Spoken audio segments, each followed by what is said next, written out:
क्या आपने ऐसी शादी के बारे में सुना है जहां अपनी ही बारात में नहीं जाता दूल्हा? है ना हैरान करने वाली बात। खैर आपको बता दें कि भारत एक बहुत बड़ा देश है।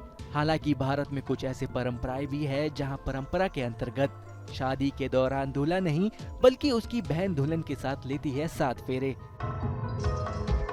जुटाई जानकारी के अनुसार हम आपको बता दें, ये परंपरा गुजरात के छोटा उदयपुर जिले की है और यह परंपरा आदिवासी संस्कृति की पहचान भी है।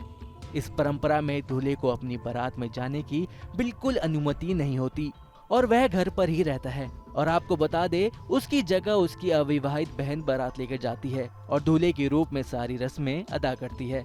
अगर दूल्हे की कोई बहन नहीं है तो उसकी जगह परिवार की कोई कुंवारी कन्या दूल्हे की तरफ से जाती है और वहीं दुल्हन के साथ 7 फेरे भी लेती है। ऐसी मान्यता है कि इस अनोखी परंपरा का पालन यहाँ के 3 गांवों में भी होता है और ऐसा माना जाता है कि अगर इस रीति रिवाज से शादी ना हो तो दूल्हा दुल्हन का वैवाहिक जीवन अच्छा नहीं बीतता।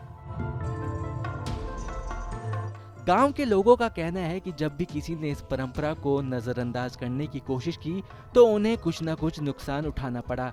यहाँ तक कि कई बार लोगों ने इस परंपरा को तोड़ने की कोशिश भी की और देखा गया या तो जोड़ों की शादी टूट जाती है या वैवाहिक जीवन सुखद नहीं रहता। ये एक लोक कथा का हिस्सा है जिसका पालन आनंद काल से किया जा रहा है। इस कथा के अनुसार 3 गांवों सुरखेड़ा, सांधा और अंबल के ग्राम देवता कुंवारे हैं, इसलिए उन्हें सम्मान देने के लिए दूल्हा घर पर ही रहता है। ऐसा माना जाता है कि ऐसा करने से दूल्हा सुरक्षित रहता है, जबकि ना करने पर विनाश होता है। आपको बता दें, ये इतना ही नहीं, शादी में गई बहन टोकरी को अपने सिर पर रखती है और विवाह से जुड़ी सभी रस्में पूरी करती है और अपने साथ अपने भाभी को घर ले आती है। दुल्हन को दूल्हे को सौंपने के बाद बहन का काम यहीं खत्म हो जाता है। ससुराल आने के बाद दुल्हन को दूल्हे के साथ वरमाला से लेकर फेरे तक की सारी रस्में दोहरानी पड़ती है। कहा जाता है कि शादी के लिए दूल्हे की बहन का कुंवारा होना बेहद जरूरी है।